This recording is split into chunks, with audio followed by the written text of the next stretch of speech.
Let me ask you a deep question.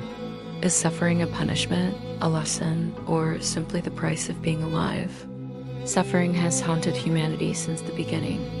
In our search for meaning, we have tried to categorize it: punishment from the gods, karma returning to us, lessons to be learned.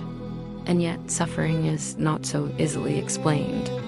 Sometimes it strikes without justice or logic: an innocent child sick, a loving parent taken, an earthquake swallowing lives indiscriminately.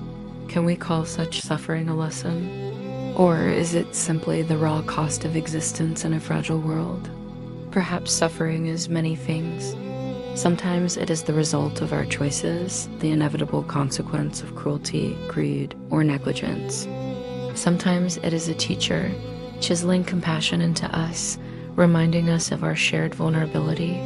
Sometimes it is senseless, the echo of a universe not designed for human comfort, but for its own unfolding. What suffering always is, though, is unavoidable. No life escapes it.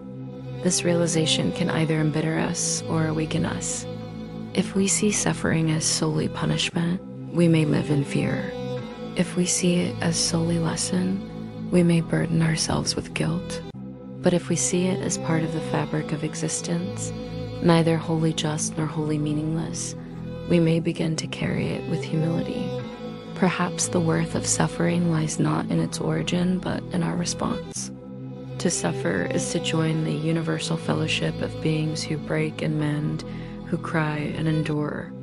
And maybe, just maybe, the meaning of suffering is not to be solved, but to be shared, to hold each other in the fire, so that no one burns alone.